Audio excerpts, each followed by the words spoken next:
Everybody's on Get 134 here. Average Joe Squad here as always. Welcome to another Remember the Hyphen, the show where we look at comic books, movies, and everything in between.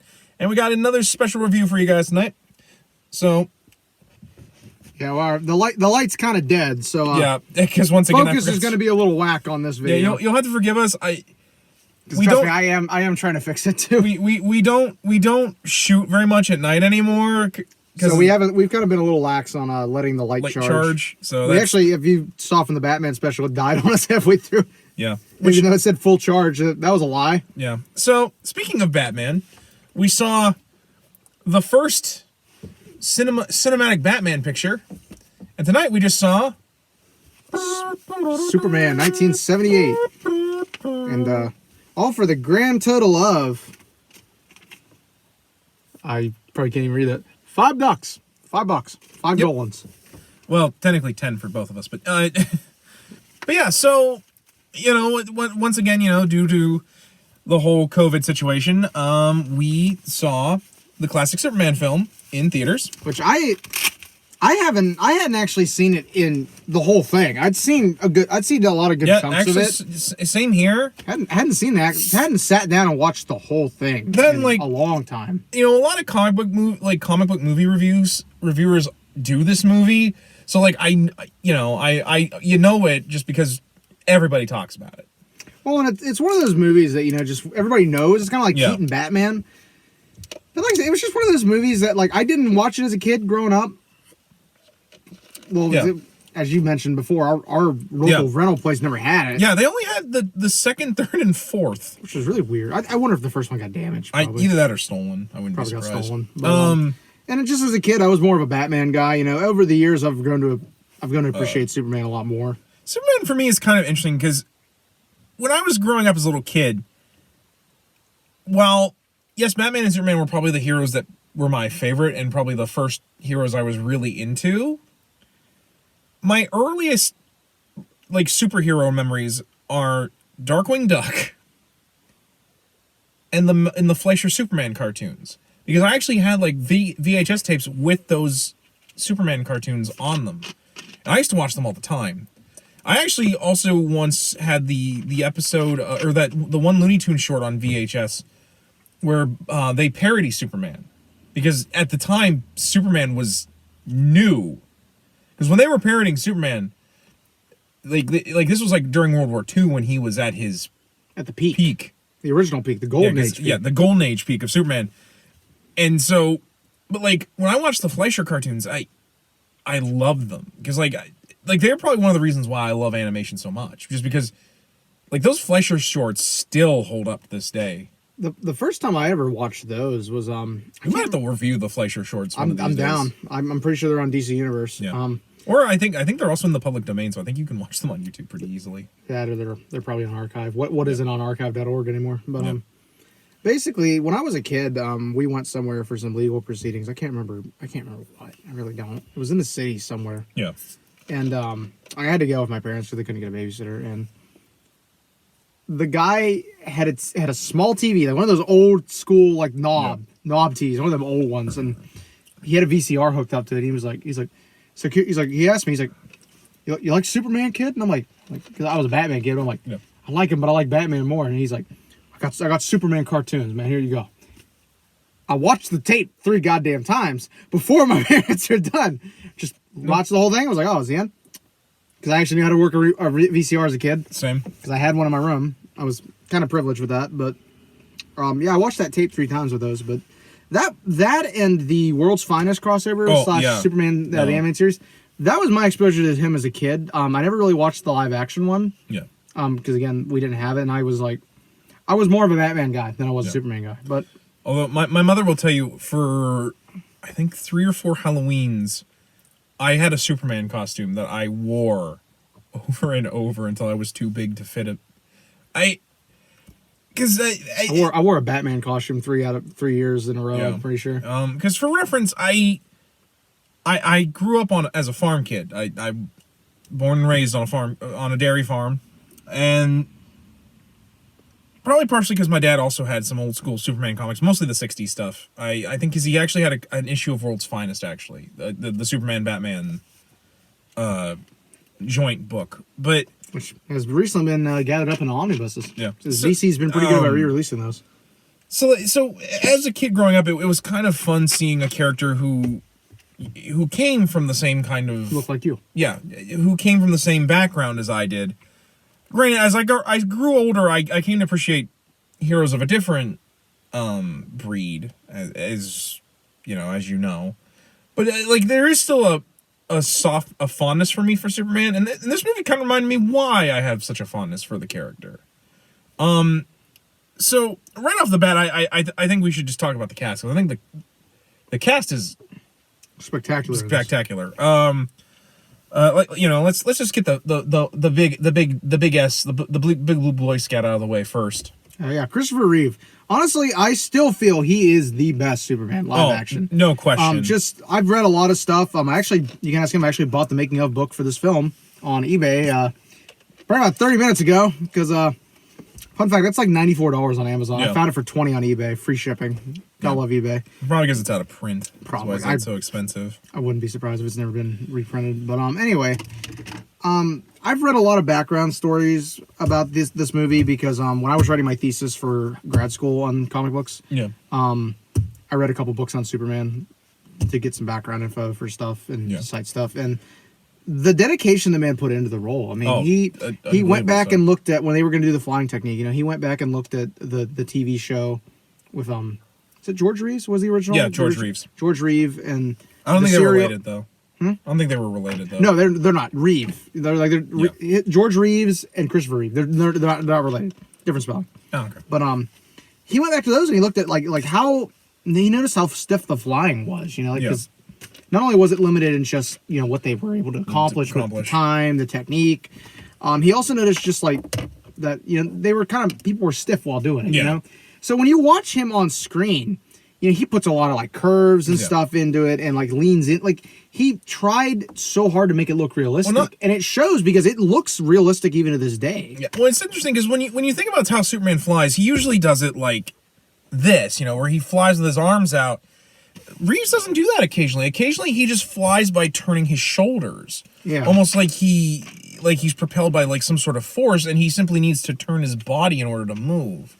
He very much feels like he's. It's almost like he becomes weightless when he flies, and it really does show in the way he moves. Yeah. The way he occasionally will turn himself completely upside down as if it's very effortless to him. Well, and just that, I mean, like that was such a big selling point for this. Not only just with because the original poster says you will believe a man can fly. It's actually referenced in the dedication for Kingdom Come. Yeah, is dedicated to Christopher Reeve. It says who taught us that a man can fly. A man can fly. Yeah. So like that was a big deal when this movie came out. Was that it looked as good as it did. Yeah.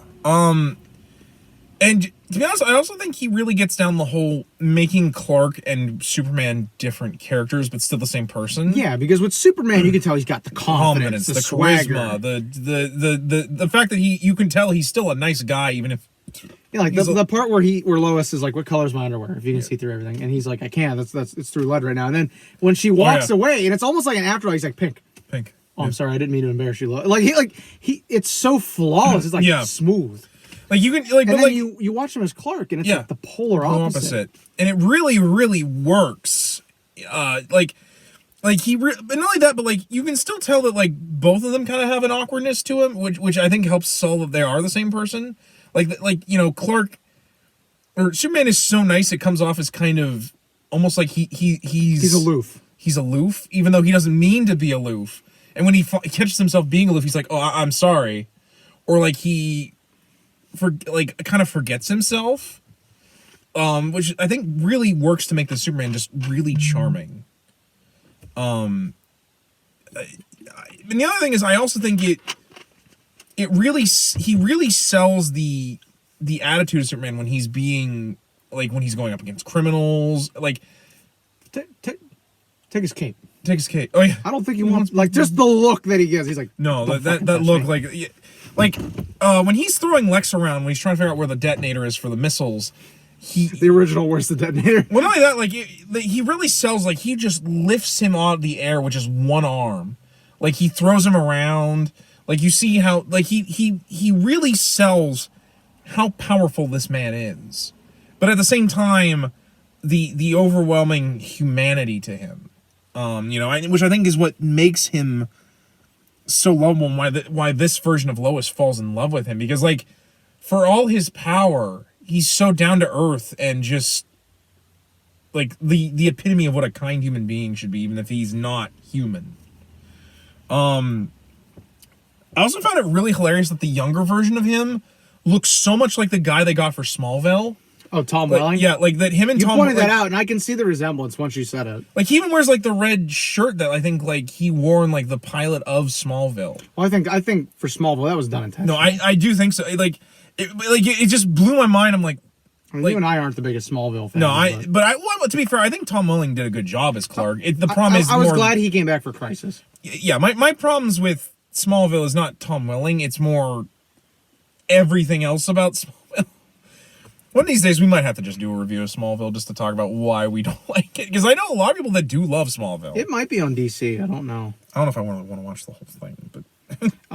probably find, like, go online, like, best episodes, like, top 10 best episodes, and watch those. But yeah, like, any more thoughts on... Like I said, just Reeves' performance really stands out to me to this day. Yeah. I certainly think, like, no disrespect to who played him recently. I think Brandon Routh? No, Henry Cavill. Yeah, no disrespect to either of them, but just Reeve really just, to me, that is the epitome of Superman. You know that? Yeah. When I think Superman on the big screen, that's who I think of. You also I also forget how much, because it's been forever since I watched it, but like how much the Superman from Lois and Clark: The Adventures of Superman takes from this Superman. That's also on DC Universe. Because like, watch that. I actually wouldn't mind, because I actually haven't seen Lois and Clark: The Adventures of Superman since it came out, and I was like, I think that and Superboy are both on DC Universe. Yeah. I'm not sure. I'm not sure about yeah. Superboy. I know Lois and Clark is. I would not mind watching Lois and Clark: The Adventures of Superman, because I'd honestly like to watch it again, because a lot of people talk about how hokey and goofy it is. I'm like, it's a fucking TV show. Have you seen any of the CW shows? Like, but yeah, I definitely think this Superman is so great. I wish him and Michael Keaton were able to get into a movie together. I would love to see the original Superman, Batman, the original Superman. That would have been amazing. Like, I know it's not possible anymore, but like, it would have been such an interesting, especially because like Christopher Reeves was such a great, like, not just a great actor, but he was really a great person too. I love seeing him when he did show up in Smallville as the guardian of Kryptonian knowledge, like. Say what you will, like he still was just a great actor, like even in his older age, he just was. Well, and I think too he was really adamant about stuff like he didn't want to be seen, doing certain things because kids looked at him as being Superman. Yeah, if I remember correctly, I think that was him. That's been a couple people that have played Superman. Well, and I think he was also one of the first actors to really get like. You know, even if the superhero movies aren't made for just kids, the kids are going to look up to you because you're Superman. You're Superman. Like that's one of the reasons why I liked Robert Downey Jr. so much as Iron Man, because he really understood that like kids looked up to Iron Man. I think that's a big thing with all people that play superheroes anymore. Well, but I think it's a very prevalent thing. Yeah, but I think, to be honest though, I think without Reeves doing it first, without setting the precedent, I don't think it would have caught on as it did. I can certainly agree to that. I guess we'll talk about the next big name in this, Marlon Brando as Jor-El. And I love me some Marlon Brando, man. Yeah. He's one of my favorite actors. Because I love Apocalypse Now. No. Which, from what I've read, the man was hard to work with. No, when he showed up and did it, man, he nailed it. He's great. He's great in this, but you can still kind of tell he was. This is like Krypton. the part. Well, he doesn't say Krypton, he says Krypton. I'm like, bro, that's not how you pronounce that. No, especially because later on, Superman pronounces it Krypton. How it's supposed to be pronounced. I'm not coming back for the reshoots. But like, especially because and I'm sure people will try to be like, well, you know, this was the first movie. I'm like, except that since the Fleischer cartoons, it's been pronounced Krypton. And the serials. And the George Reeves. Well, I actually think TV the serials show came after the Fleischer cartoon. I actually think the Fleischer cartoon is where they first pronounced it Krypton. I would have to go look it up. I don't know the timeline. Well, I don't want to jump and say that without knowing it for sure. I mean, fair enough. Because I only say that because the Fleischer cartoon was actually where Superman first flew. So I assume a lot of. Like, I assume, we might have to do an episode on just superhero serials, because there were quite a few of those. I'd be fine that's a little off topic. We'll have to write that down. But But like every time he talks, it's Krypton. I'm like, stop. He really sells it, you know. He does really sell it. The way, the way he carries himself. No, he really does. But like, it's just, and to be fair, he does do. It's frustrating hearing him say Krypton over and over. Yeah. But he does get the way. He's perfect as Jor-El. He is perfect as Jor-El, and in my opinion, what every Jor-El should be like, you know, like, because we did see this version of the movie. We're pretty sure is the director's cut. Yeah. I didn't get a chance to look it up before we came here. Actually, let me see your phone. I'll look it up right now. But because there was a little bit of an intro in the beginning, which I've never seen before. We'll talk a little bit more about that later. But mostly I wanted to because let's stay on topic. Because the film opens with Jor-El banishing the General Zod, Ursa, and the guy that no one ever remembers to the Phantom Zone, which nobody remembers. Which I told you, sure those guys were in real life. Those other two actors, yeah, they were scared shitless of the guy who played Zod. Like, they all stuck together when they weren't filming, which was apparently they were all scared shitless of him. You will bow down before me, you, and later your ass. Like no, like Zod. You will bow before me, but you have to wait for the second movie. We won't talk about Zod a lot here because he's not really important. He's in the beginning, and then you have to wait for the second movie. But I'm pretty sure that was added into this version because I think originally they did want to show that so that when they do make Superman 2, because I want to say when they made these movies, they did contract... Superman 1 and 2 were initially started together. Yeah. And then midway through, they said, let's just work on the first one because the schedule was going to be ridiculous. Yeah. But plus, like they were the budget kept getting higher. But like that shot was not originally because like I'm pretty sure the original version of this film, which you can't find anymore, you can only find the director's cut. Oh, you can? Yeah, remember my Blu-ray copy has it. You have to buy it. It's in a set. Oh, okay. You can get that and the original cut of Superman 2 if you buy the Superman 5 movie collection on Blu-ray from Amazon. I have it. It's region free. I think I've really only seen the theatrical cut of Superman 2. I've never seen the Donner cut of Superman 2. Well, there's 3 cuts of this movie, first off. And I already know that one of them is not what we saw. There's the original theatrical cut, which is hard to find anymore. That's why when I saw it pop up with this movie collection on Blu-ray, I just said fuck it and bought it because I was like, even the one that I bought at work, remember? Because I bought the DVD one at work, and it was different. Because it had the Donner cut of 2 and the director's cut of the first one. And then when I saw this one had the original, I was like, let me get it because it's gonna bug me if I never am able to find it again. Is there someone with the TV cut in this movie? Yes, recently they released the TV cut, which is 3 hours long that they added more footage into. You can also buy that on Blu-ray. I haven't bought that one yet. I'm probably gonna get around to it at some point. I have never understood why some movies get more footage with TV cuts. Ad time. Oh. Extend the movie. More time for ads. Fair enough, I suppose. Back in the day, that was a big thing because Superman 2, same thing. Superman 3. Same thing. Spider-Man 2, same thing. The more ads you can sell, more money. Yeah, that's why they do that. They don't do it anymore, but that's why they did that originally. Well, yeah, because there were no movie channels back then. Yeah, well, and because nowadays people don't want to sit through their movie being cut 1,700 times to have 15 million commercials. But yeah, because originally this movie I think opens with Jor-El talking with the Elders of Krypton, like we've got to evacuate the planet. It gonna blow. And they're all telling him that he's an idiot, basically. Which, to be fair, like that's pretty accurate to pretty much every version of Krypton. There we go. Movie. Thank God for moviecensorship.com that has listings of all the changes. But yeah, I really do love Jor-El in this because he really comes off as this suave, sophisticated man who's simply trying to save as many people as he can, knowing that his world is going to die. I also really like the woman they got for Lara.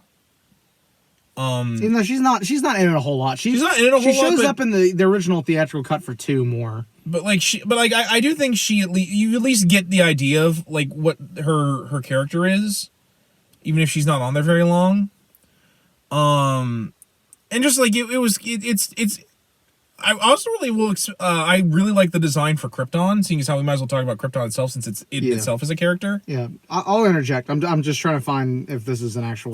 Because I really like the way they make Krypton look like the Fortress of Solitude, to explain why it's all crystally and why it looks like like ice, like the North Pole. Like Krypton itself is white and has large expanses of crystals and such. You know, I think it really sells like the atmosphere of what this world is like. You know, like this world is clearly created not just artificially, but by like the science of Krypton. Like because you know this, as you know, Laura says, you know, like when they send them to Earth, that our world is 1,000 years more primitive than theirs. You know, so they really sell just how advanced Krypton was before it exploded. What are your thoughts on the design of Krypton? By the way, we saw the director's cut. Oh, okay. Because it was not the theatrical, and it wasn't the extended cut. Did it explain the one thing we were talking about? The very beginning intro thing we saw? It's not mentioned. Okay. That's why I'm saying it has to be the director's cut. Nah, fair enough. All right. If they had aired the theatrical, I would have been amazed. Yeah, but anyway, onto your thoughts on Krypton and. Oh yeah, I really like the design of it. I as someone who hasn't watched the Krypton CW show, I own the whole thing on DVD. I just haven't watched it yet. Yeah. Because I also own all 4 seasons of Supergirl that are available. I'll give them credit. They made Doomsday look really good for CG. Yeah, but for live action. But yeah, I really like the design. You know, it really there's similarities to our world. You know, with some of with the way the people look. Yeah. And their attire. You know, but it's also got an otherworldly sense to it. You know, like how bright the white is. You know, how it's almost it's almost like illuminated. You know, it really sells it that like. This is a world familiar to you, but it's not your world. Like it really sells that, and I think the design really plays really well in hand to that because there are things that are similar about how we do things, you know. But it has a very Kryptonian feel to it at the same time. You know that, and everyone has to wear their house symbol on their chest, which is hilarious to me because I'd be down for wearing my house symbol. I don't know what the hell my house symbol is, but like because this is the symbol of the House of L.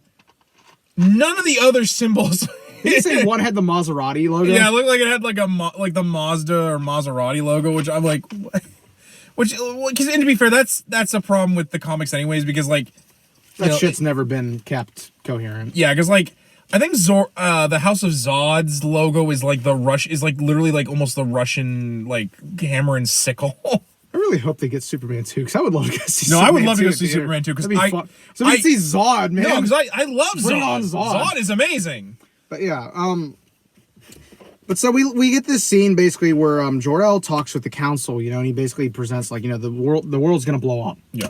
And they all basically are like, you know, it's just Krypton shifting its gravity, which I'm like, wow. So we're denying global warming already at this stage. I see. Great job, guys. So basically, you know, Jor-El basically kind of scuffs at the council, and he's like, "Then you're dooming the planet," you know. Yeah. You know, and they accuse him that like, you know, like you cannot spread fear among our people because of this. So basically, he promises them like, you know, my wife and I will not leave Krypton. Very noticing my wife and I didn't say nothing about me shooting my kid into space. Well, you know, he already shot the dog into space. That's probably why no one will believe him because he shot Krypto into space already and couldn't bring him back. Yeah. But so then we cut to the scene introducing us to little baby Cal. Yeah. You know, with his mom. And basically they talk about putting him in the ship. I also like that he's in the blanket that like the Golden Age had him in. Because fun fact, Superman's costume was actually made from the blanket that he was wrapped in when he came to Earth. Ma Kent somehow managed to unwind it, and that's how she made the Superman costume, actually. Because it, and fun fact, it's also the Superboy costume. Basically, the costume's material actually stretches as Superman got older. It's actually how he can wear it and why it's lasted him as long as it did. Yeah, so we basically get that, and then Krypton begins to explode. Yeah. So they shoot Cal into space. Although in this version, not only does Krypton explode, but the sun. Yeah, the sun actually explodes too. I actually want to say the sun is called the Son of Ra. I want to say is what the name of the sun is. And I will say that the scene of Krypton, you know, dying is very, very horrifying to watch. You know, you have people falling out of the buildings, and you know, you can see them, and it's like everything's all got the red filter because of the white suits. You know, it's very atmospheric, and honestly, to watch it, because we were talking about something else, and I look up and I'm like, holy shit, this is horrifying. Yeah. It kind of it really has the desired effect to show that this is a planet that's dying. It gives you kind of the feeling of what it maybe the disaster of Pompeii would have been like. Yeah, I remember you made that connection in the theater. Yeah, I feel like they were taking a lot because like I think there's actually in Roman history there is recorded accounts of what it was like when Vesuvius erupted and Pompeii died. Like it was horrifying. You know, people People didn't know what the hell was going on. Yeah. So we have this, and this was probably the only shot I thought in the movie that was really hokey with the models. Oh yeah, was the ship the ship going away from the Yeah. That one looked hokey. Yeah, because it looked everything else in the movie effects wise still looks pretty damn good and it holds up. That one I think it looked like a ball on a string. Like I think these were the 4K. Yeah. Remasters. They recently just redid all the movies again in 4K along with the Keaton movies. Because once the spaceship goes through space, it looks good. Yeah, it looks fine. Looks great. Moving on, because I didn't want to completely explain the plot. I was going to go into the characters and then talk about So after that, we meet let's go on to the Kents, who I think they did a really good job. Other than they look exactly what you would think about if the Kents were like in the 30s. In the Waltons. Like no, and I know that's how actual farming looked and how farm folk dressed and how their trucks and all that looked, but like, good lord, the American Gothic in this. Got the classic General Motors GMC truck.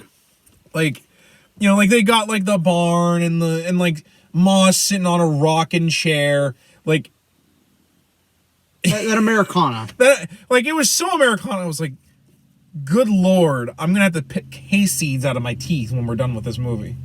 But like, to be fair, I while they're not very much in it, and Paw not as nearly as much as Ma, you know, they work very well. Like I really because I love the scene where Ma like is just ready to adopt baby Kal-El. Like we're gonna take him in. He's gonna be our son. This was like I prayed for years for us to have a baby, and clearly God sent us this baby.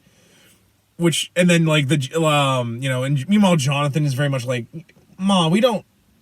Clearly this baby has you know, has a family. We got to get the baby back. And never mind the fact that literally they saw this meteor fall to Earth with the baby in it. But he's a little bit in disbelief. You know, but I love the scene where the jack, because their truck, one of the tires blow, and he's trying to fix it. The jack falls, and they're both, you know, crouched down by the track, and it looks like the truck's gonna fall on them. And then baby Kal-El, because you know, exposure to our sunlight, you know, he suddenly is super strong and is able to hold the truck up. Although here I think they kind of try to imply that not just the yellow sunlight of our world, but like Kryptonians have immensely dense skin. Like they talk about the atmosphere. Yeah, they talk about the atmosphere and how like they try to give a little more science to it, you know, rather than just the sun. Yeah, which I think for this context it works. It does work. Like, to be fair, in the comics, I don't really mind the whole, you know, yellow sunlight radiation just superpowers Kryptonians.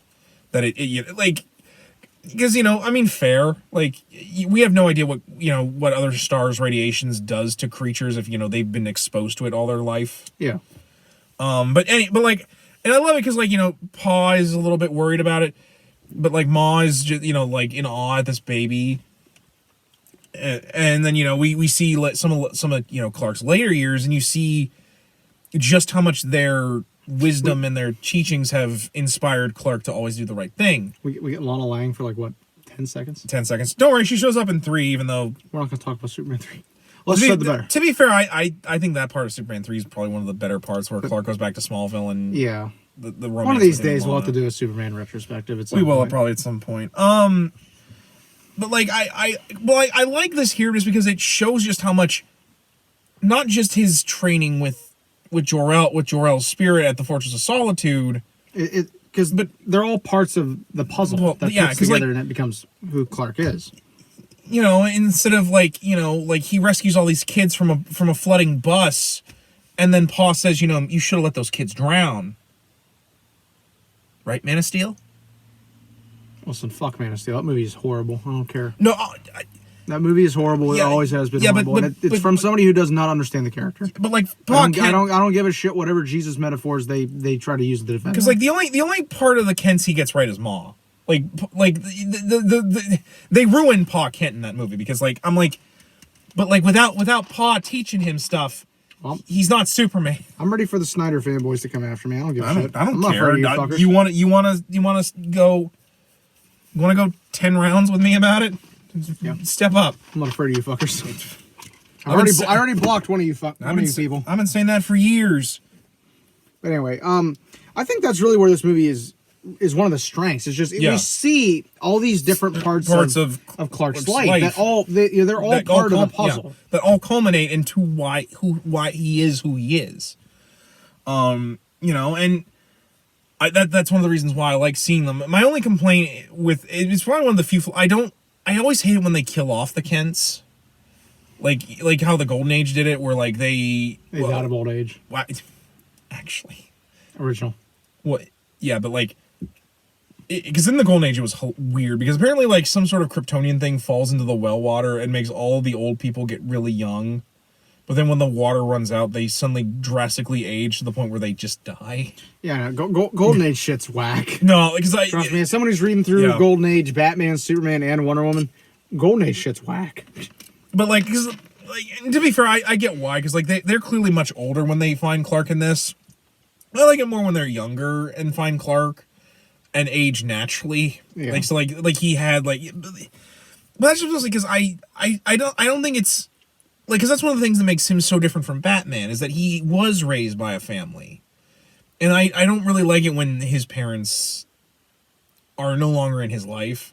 I know that's not like a big deal, but I kind of like how it intrinsically makes they're an essential part of the story. Yeah, they're an essential part of the story. And I think it makes him so much more interesting when he has a family than he's like, you know, I had two families and I lost both of them. I'm so sad.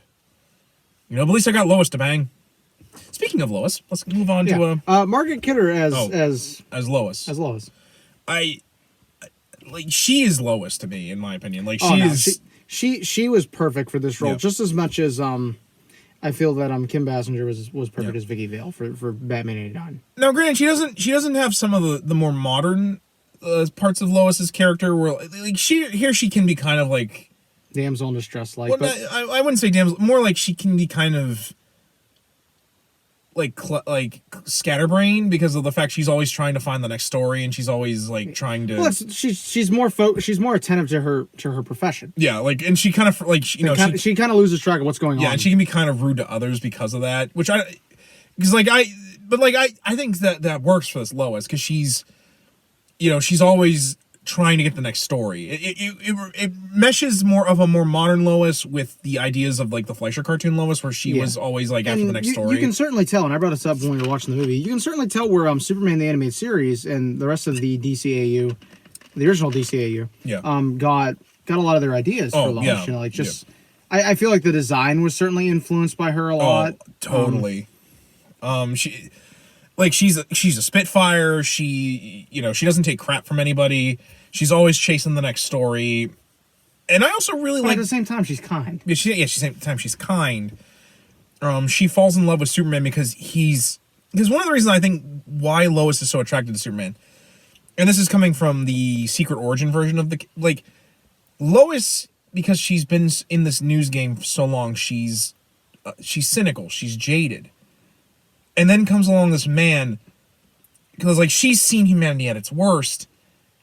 Superman has as well, but he still believes in us. Still believes that we can aspire to these great things that he sees in us, and still keeps going even when humanity proves him wrong time and again.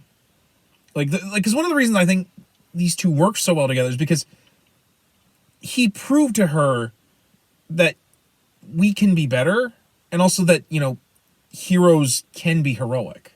Like, that's one of the reasons why I believe Lois and Clark work so well together. Like, why their relationship works so much, because he brings out the best in her, and vice versa, in my opinion. You know, Lois is what gives him yet another anchor to humanity. If you would you agree? Or they highlight that in the Injustice series. You know, how just how essential it is for her to keep him grounded. You know, among other things, and just like I said, in the context of this universe, she works really, really well as like the foil to him, basically. Yeah, very much so. Because like he's. But yeah, because like I love even though I know a lot of people have some issues with the flying scene, particularly when he's like holding her literally just by like her fingertips, like that shouldn't work. But like I just find that like their interactions charming with each other. Oh, I do too. I think Margaret Kidder and I think Christopher Reeve really played off of each other very, very well. Kind of like very, how very much so. How Keaton and Basinger played off of Yeah, each or other. even like say I know there are some people who think their scenes together are boring, but yeah, or each their own. even I'd say Kirsten Dunst and Tobey Maguire. I think that Sometimes there's a chemistry, or Andrew Garfield and or Emma Andrew Stone. Garfield and Emma Stone. There's yeah. a certain type of chemistry, you know, with people that you can just sense it in the way they look at each other, the way they move, the way they talk. You know, it just comes across very naturally, and I felt like that was really a high point of this as well. Well, then I even think she works really well with Clark, because Clark does like when he's asking to have his half his check be sent to his ma. And she's like, "Oh, is it to your bookie? Or let me guess. You're sending it to your little old gray-haired biddy." She's actually silver. She's actually silver-haired. like that. No one can she can't believe that this guy's real. Real, you know. What's he hiding? Yeah, what's he hiding? But like it just works really well, you know. Yeah. Just as much as Christopher Reeve really gave his all to the portrayal of Clark, I really Margaret Kidder really gave her all to the performance of Lois, which it really makes me sad knowing some of the behind the scenes stuff. I won't dive into it too much without having the material in front of me just to verify everything. But historians training, but basically when these movies were being filmed, and I say these movies because Superman 1 and Superman 2 were filmed concurrently with each other. Up to a point with Superman 2, because then they stopped it because the cost was getting a little out of hand. Yeah. They were taking more time than they wanted, so they basically were like, hey, Donner, let's focus on the first movie. Let's get the first movie done, then we'll come back for the second one. Yeah. So there are points where you can notice it. But what happened eventually was Richard Donner was fired / quit, depending on what source you look at. I also think they changed studios for the last two. Oh, for the last two, yeah. Well, I'm talking about the second one. I just more like because like I know like eventually like that was one of the big other key factors of why this franchise kind of tanked. But so they had another director come in and finish Superman 2, and there were a lot of actors that were up in arms about that. Margaret Kidder was one of them, and like so the studio basically blackballed her for the rest of these movies. You'll notice that's why she's not in 3 and 4 a whole lot. Yeah. More so in 4, because I think at that point they were desperate to get her back. But I mean they really treated her badly because of how she supported Richard Donner, you know, and so the studio was like, well, that's a betrayal, you know, like a lot of people did. If you actually look at the promotion for Superman 2 originally, there was only one person who did any promotion for it, and that was the Zod. Oh, the female Zod. Oh, Ursa. Ursa. Yeah, the actress who played Ursa was the only one who did any of the promotion for it. All the rest of them said, "No, we're not promoting this movie." Probably because Donner's not involved. We're not promoting it. Well, I think that was one of the reasons why they had to give Christopher Reeve right to write the script for 4, was that they were like he wasn't going to come back unless. Well, it was that, and just he was kind of done. He's like, I'm going to get typecast. Like, let's not do any more of these. And then they offered it, and he's like, okay. Kind of like how they got Spock back for Star Trek 4, because he wrote Star Trek 4. Yeah, and I mean, Leonard Nimoy, but sorry. Yeah, but and like I said, I feel bad for her. She took her own life a couple years ago. She struggled with depression and some other stuff. She also had a mental breakdown, I think, at one point. Yeah, that's what I mean. It's related to that. But so, I mean, rest in peace to her. She was great in this movie. She really was. Because I can't really stress enough how much I just love the two of them on screen. Like, you know, probably still one of my favorite, because I always remember the scene, you know, when she falls out of the helicopter and Superman catches her. He's like, "It's all right, miss, I've got you." You got me, who's got you? Like that scene, you know, it was so like just perfect way for, like, you know, because people always complain about how Lois is a damsel in distress. I'm like, first of all, she always gets herself into trouble. Like, that's like, she's never in distress. Like the scene where she's interviewing the Native American man, and it almost drives off the road because she's holding the mic up and driving with one hand. Like the definition of damsel in distress to me is more someone who's constantly captured for Princess Peach, like is captured even though and almost does nothing to do, like they are forced into trouble. Lois is never forced into trouble. Lois gets herself into trouble. She goes looking for it, and then Superman has to rescue her because and then Superman's like, even Mary Jane's not a damsel. No, like victim of circumstance. Yeah, more often than not. I always hate when people throw the damsel in distress shit around because they like the people who claim Dan's almost Strauss with a good many female characters in Yeah. Marvel and DC, they haven't read enough stuff to Yeah. really show that's not always true. Like, do I think it's ridiculous how women have to always be rescued in comics? yeah, Yes. a lot. But That's why I like when that trope's flipped on its head. Yeah. And it's the other way around. because world's to quote World's Finest, Lois Lane. That's right, the reporter that Superman always saves. Yep, that's the one. That's like one of my favorite scenes in World's Finest when the terrorist realizes he's kidnapped Superman's girlfriend. And basically, Oh, shit. oh I god, gotta get out of here. I gotta get out of here. It's this plane. I gotta get out. I'm in a Superman movie. It won't let Or me. even the I don't remember what Spider-Man comic it is, but there's one where he's fighting the lizard and Peter's knocked out in the water, so MJ dives in and pulls him out. No, that was great. I love when that trope's flipped on its head, but Because I actually like when like bad guys like capture Lois or Lois purposefully gets herself captured because she knows Superman's always listening for her, so she's like, Lois Lane, and then the guy's like, oh fuck. oh shit, we're gonna die. But like yeah.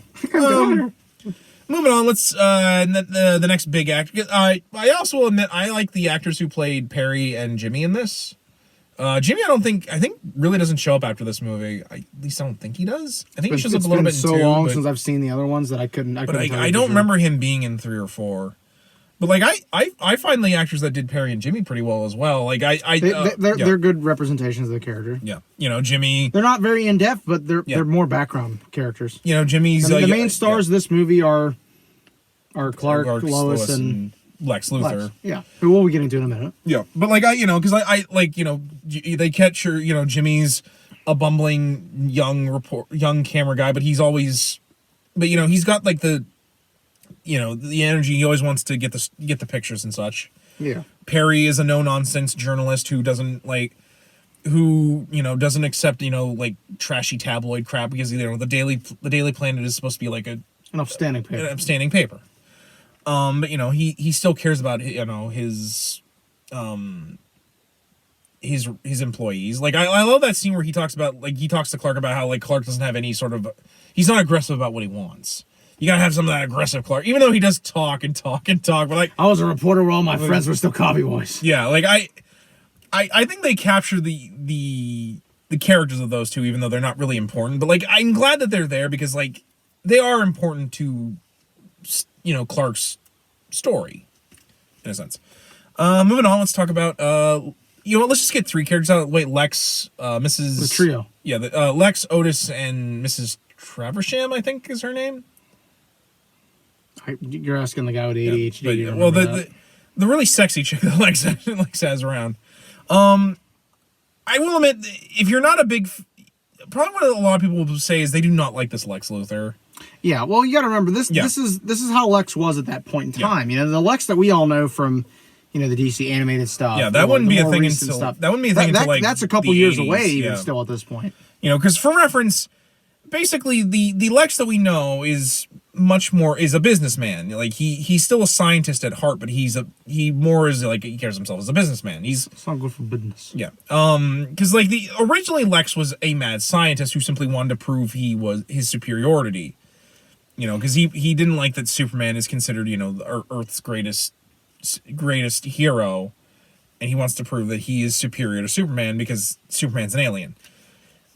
Modern Lex still has that, but it's more about business and more about keeping Metropolis as his own, because he's a businessman.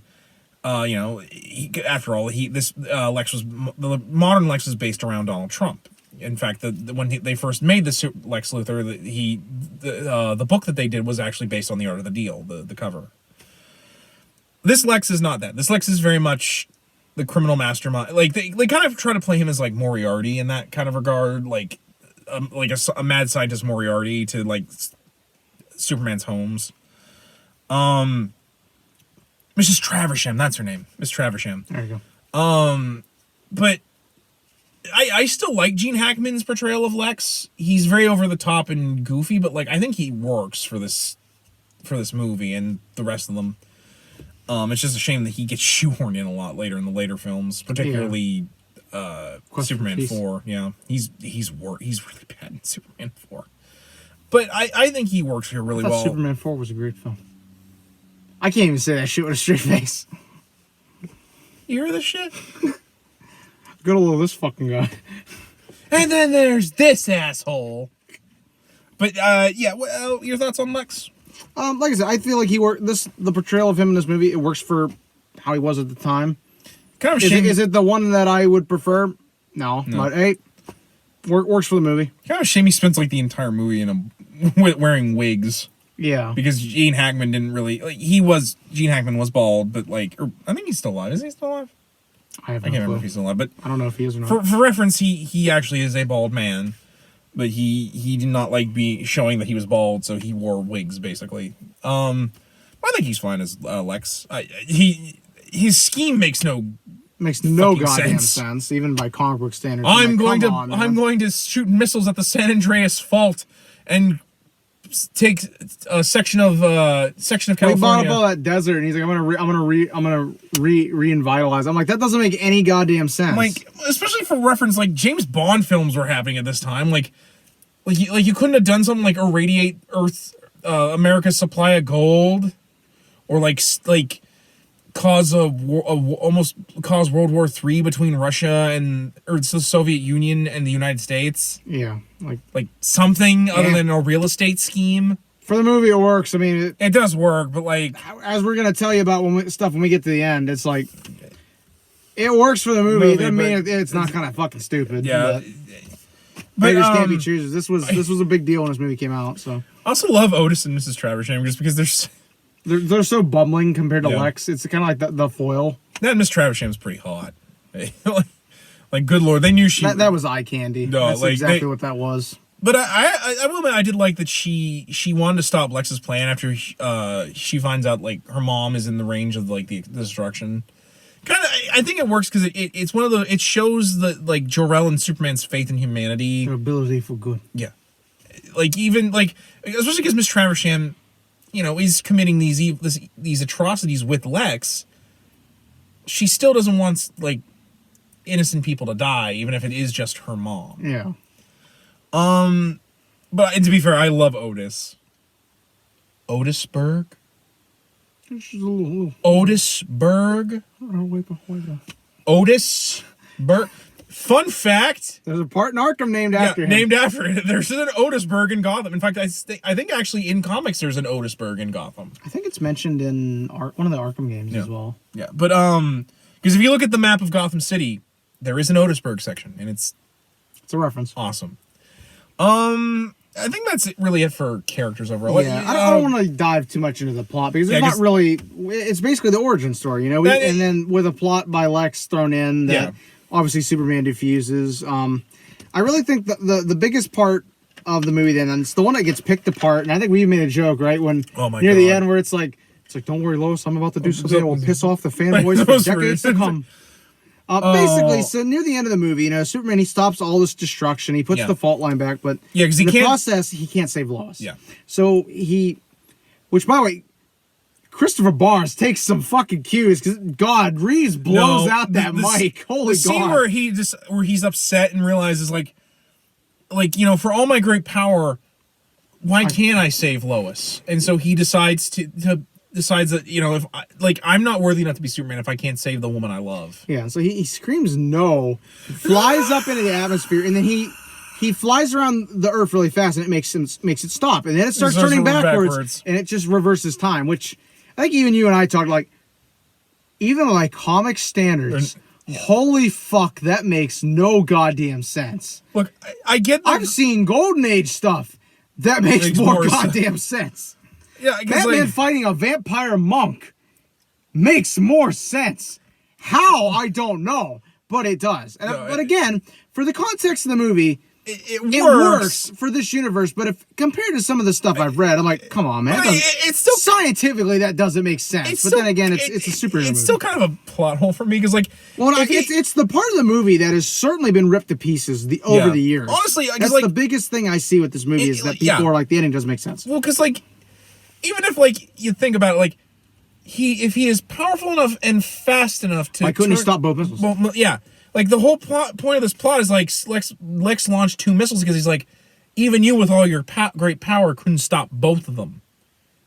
We've seen him stop both of them and before and shit. I'm like, I don't know. Not only that, I don't know whether to call that a plot point or just that it's like it's in the interest of moving the plot along. it is, but like at the same time, it's like I get moving the plot along, but you got to make sure like it makes sense. Because like another thing, he It fixed really- the San Andreas fault line. He's literally powerful enough to pretty much put them back together. It really feels like they wrote themselves into a corner. Yeah, that's because like they're like we have him trapped in the Well, kryptonite. I think they did that. I think because they were getting near the end of that, and the producers were like, we have spent so much goddamn money.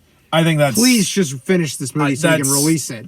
That's honestly, I think what the greatest problem was. Like you said, like they spent so much time trying to do 2 movies back to back. Well, I mean, I give Donner props. Donner was certainly a visionary because if you watch this and then Donner cut together, great duology. I mean, great stuff. You know, probably one of the best superhero movies duologies you're going to find. The problem is just that the time the industry wasn't at that point yet where they were going to throw that much money at something that they really spent a lot of money. You know, there was a lot of apprehension with this where they were like, is this going to work? Yeah, because is this going to make money back? Because like Back to the Future, if I may, like 2 and 3, as we've mentioned, were filmed back to back. It's why there's like almost no continuity issues Whereas with the first those. one was filmed by itself. Yeah. Which No, but it's like with these superhero movies were such an unknown commodity. You know, Batman is like a decade off at this point. There's nothing really to compare this to except James Bond. Or Flash Gordon. Like you had nothing to really compare or this Star to. Wars. Star Wars hadn't come out. Star Wars was a year prior. I'm going off of stuff that was out while they were filming it. Oh, okay, yeah, fair. Because there was a production time for this, but no, I get what you mean. the studio was taking a risk. No, the studio which I mean, I give the two producers like how much garbage went on behind the scenes aside, and then what led to the Supergirl movie that we don't talk about. Well, we're gonna probably have to. At some point when we do that retrospective, we'll include it. But they really took a leap of faith. They believed that this could work. You know, they spent a lot of money getting not only the rights, you know, the money for the effects. They spent so much money on the effects, and I mean, it shows. It's a very beautifully done movie. It was very worthy of the awards it won. Yeah, speaking because I was very impressed with most of the effects in this. Like they still hold up. Like you almost cannot tell when they do green screen to make Superman fly. It is very, very well put together, especially back in '78 when computers were not nearly. God, imagine seeing this back in '78. Yeah. You've never seen anything like that. It's like, I believe a man can fly. I've seen it. And this is one of those other movies that like, if you can do practical effects, do it. In my opinion, that's one of the reasons why there were some models in here like when the dam. I'm assuming that's the Hoover Dam. Yeah, that's the Hoover. That was a model. Hoover Dam. That looked very realistic. Very realistic. I even told you that. I was like, I couldn't tell that was a model at first. The effects they used to have Lois's car getting into being buried alive, that looked really real. Yeah. But it's just I mean, the producers took such a big jump with this, and like I can understand them. Yeah. Finally getting to the point like, look, we believe in this, but we got to get the movie out. Then we can come back and do more. You know, but it's Donner was certainly a visionary with this. You know, it's just the industry. The industry was not ready for it. The industry's wasn't at the point then that we're at now. You know, where companies like superhero man, we'll throw money at it. It's gonna make money back. I also have to give credit to John. I mean, it's obvious, but like John Williams' score is just hearing that come over the theater. Yeah, speakers hearing the Superman theme. And to be honest, I get why people were blown away by this movie when it came out in theaters, because like this is again another one of those movies you gotta experience with the surround sound, the giant screen, because like I was worried about the aspect ratio we're gonna get, because when we were watching it, when they showed the ads, the curtains came in a little closer, and I'm like, oh, are we gonna get like a full screen cut of this? Yeah. And then like when it started, like they pulled them back, I'm like, oh, there we go, we're getting a widescreen. That's what I want. I almost think there was a glitch with the curtains or something, or someone was actually touched the controls. Might have, but I mean, like it looked good. It didn't look as cleaned up as No, there was- Batman 89. But then again, this is a half a decade older. Yeah. So it probably just it was the best thing to do. I argue they probably cleaned it as best they could without damaging it. Yeah. Just because I know because I don't know how well he's been preserved, you know, because they were amazed that they found, because I actually was reading this before when I was looking up for the changes to the director's cut. The TV cut they found in the vault. Oh wow. And that got transferred to 2K. Okay. So that they found that in the vault, unmarked. So they don't know what the fuck they got in their vaults anymore. Yeah. But just the fact that it still looks this good, you know, like it was a lot more grainy than 89 Batman was, but it still looked damn good. And I think that's just gonna be It's the age of the film. yeah anything. The further back we go, you know, the more it's going to be noticeable. Yeah, it's gonna be noticeable. I also remember how much you like the Cheerios box. Oh my god, I was really hungry for some Cheerios. I've seen it. There's a scene where Ma Kent has this OG box of Cheerios, and I was like, man, I look over him, I'm like, I really want some Cheerios right now. Well, this is also one of those I really movies, want like, them Cheerios. seeing, like, all this old technology and, like, really old, like, It was another movie where you're like, what brand of car is that? And I'm like, that's a Chevy, man. you know, there's a Mercury. Well, because Burton's Batman, there's not a lot of Cars. product, or product placement in general, because, like, What else did I point out to you? Was it the Chelsea Hotel? Yeah, the Chelsea Hotel. I saw a mobile gas station behind them when they get mugged. There was an AMC sticker at one point. There was a JVC electronics store. I don't even think JVC exists Twin anymore. Towers. I mean, there was a lot of stuff. That we were Because for looking at in the reference, back. Metropolis, and this is just New York City. They call it Metropolis, but like there's It's a New lot York. there's a lot of although later movies you can clearly tell this was shot in Quebec or some other Canadian city because it was cheaper. But like, and then the fact that the Statue of Liberty is in the Metropolis Bay, which it's not. But otherwise, I like you know, the score, just the effects. This is really one of those movies you need to just see like on a big screen, because like I think something's a little bit lost when you watch this movie on TV. Well, I think that's why we've seen the rise in bigger screen TVs. Yeah, bigger People screen. want to try to replicate that, Yeah, you know, the rise of surround sound stuff. But there's just something about being in the theater, you know, Yeah. sitting down in front of the screen, you know, and you're seeing the lights dim, and then and like just- you know you're in for a movie. You know, it's an atmosphere that you have to experience that you're just not going to be able to replicate at home. yeah. Like no matter what you do, even if you make like your own at home movie theater, it's just God not. damn, I'd love to do that at my home movie theater. I would like to do that myself. Just having like a couch, just sitting down, bowl of popcorn. One of these days, man, we'll just have to buy a projector or something. Oh, yeah. Just get like. Wait, that's another thing. Like stores sell projectors now.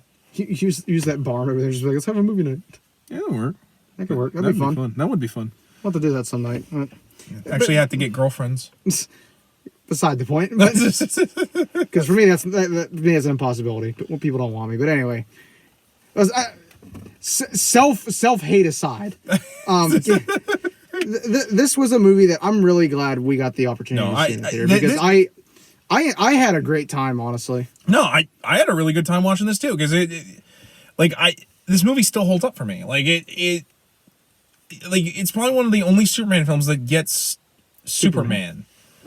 And like it's just so uncommon for that nowadays, because of the like DC's weird ideas about Superman. Like So I'm hoping maybe with Jim Lee we can start writing this shit. it's like my problems with modern Superman and this with what this movie gets.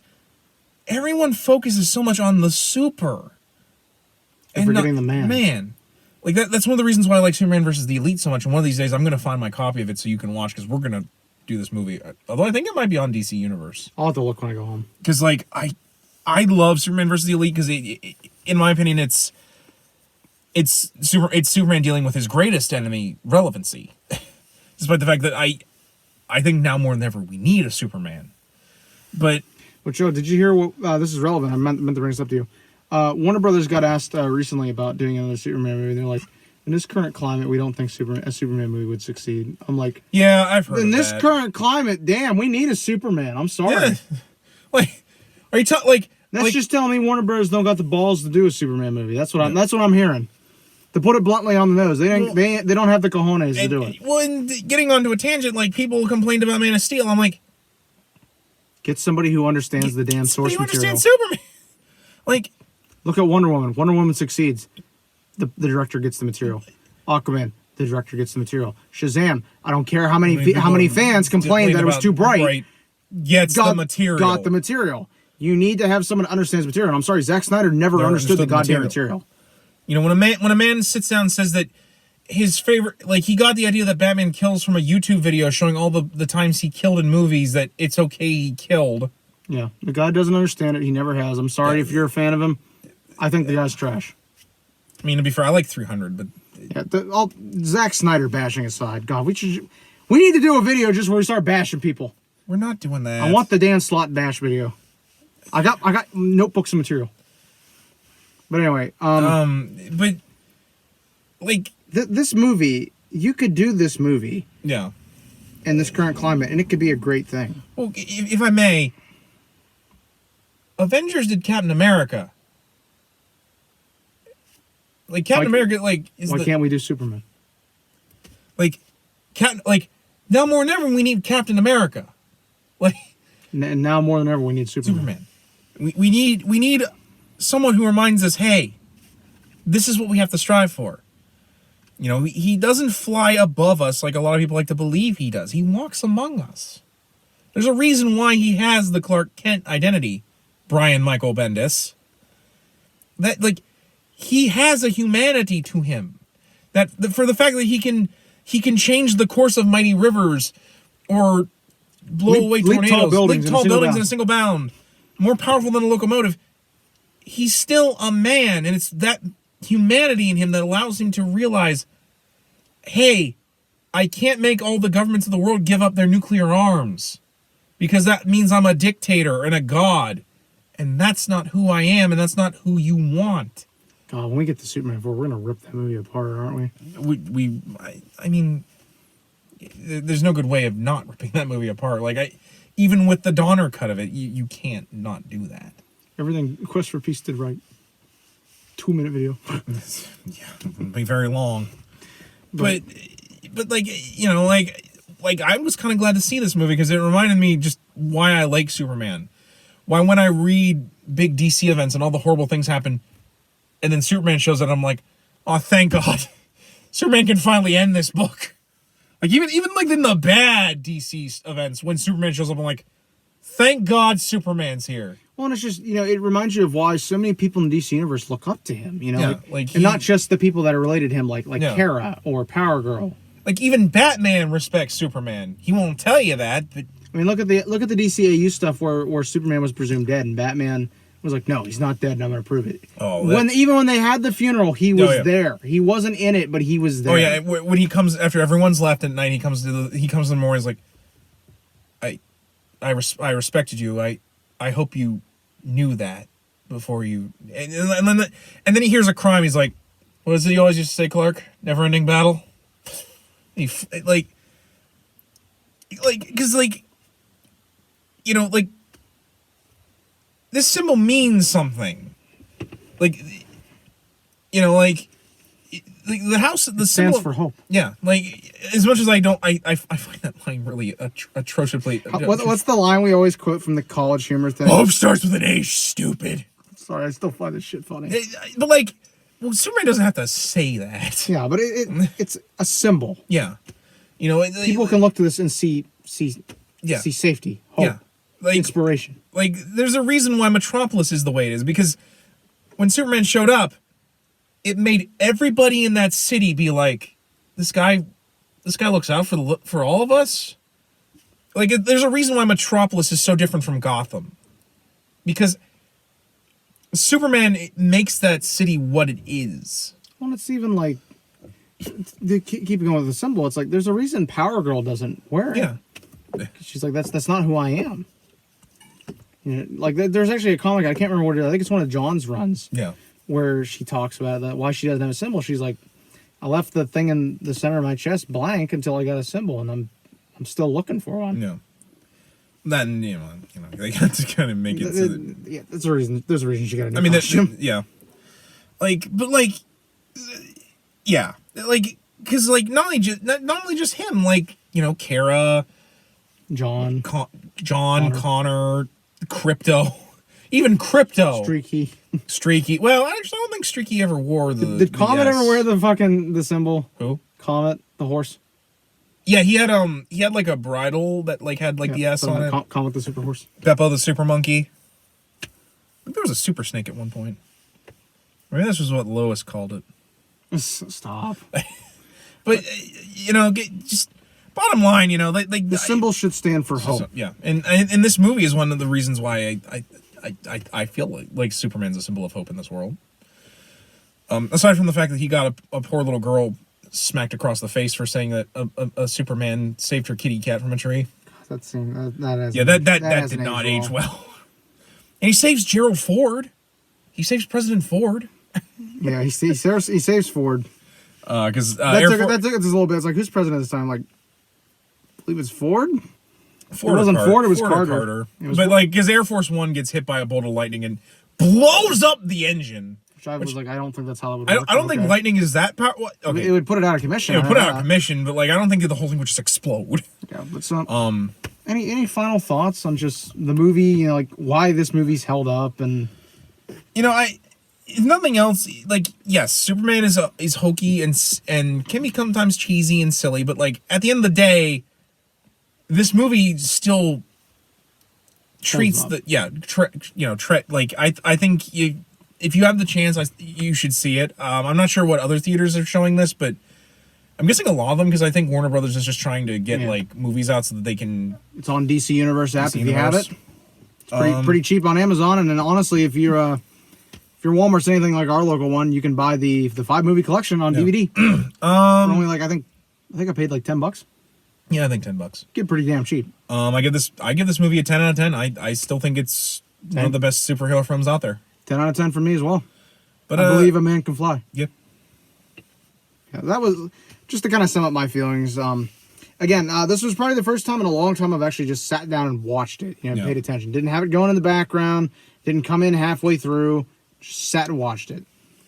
Great movie. Still holds up. The effects still work great. The score is good. Everything about the whole movie just has this atmosphere about it that's just as great as Batman '89 or any of the other, superhero movies that we put on the same pedestal. It works fantastically. The crew does a great job with it. Not one of them is a detriment, I would argue. Everything about the movie just comes together perfectly. And it just really reminds us, who these characters are and just why we love them so much in our popular culture. Why have these characters been in the way they have been, for so long? This movie's a great example of why Superman is still the cultural icon that he is. No. Shame his peanut butter isn't around. What about the one where he throws the dealer up into the fucking stratosphere? The cigarette, yeah. The cigarette guy. Now, have you ever seen the Superman peanut butter commercial? Yes, I've seen that. Where Lex is threatening to kill him with kryptonite, and he still won't tell him the secret of his peanut butter, and I'm like... Is this right around the time Lex was stealing all those pies? Yeah. That's horrible. Lex stole 40 cakes. That's horrible. That's as many as 4 10s. And that's terrible. It's in the same book where... Bruce borrows Barbara's TV. I'm like, why are you borrowing his fucking TV? You can buy one. Barbara, tell him no. You don't. He doesn't need to borrow your TV. Bruce, I don't understand. Why do we have to steal Clark's Netflix password? Because fuck him. That's why. I love you some games, but no. I think that's gonna do it for this, guys. Again, our verdict unanimously in this car: 10 out of 10 for this movie. If you haven't seen it, check it out. The local theater might be playing it. If not, check it out on DC Universe. It's probably on TV somewhere. If not, you can always buy it pretty damn cheap at this point. And be sure to come back to watch the rest of Fantastic Four month. I believe by the time this one comes up, we will have Revenge of the Silver Surfer out. No, by the time we'll see. At least one of the duology will be up for that. So, but until then, guys, as always, we ask you, remember the hyphen and take care.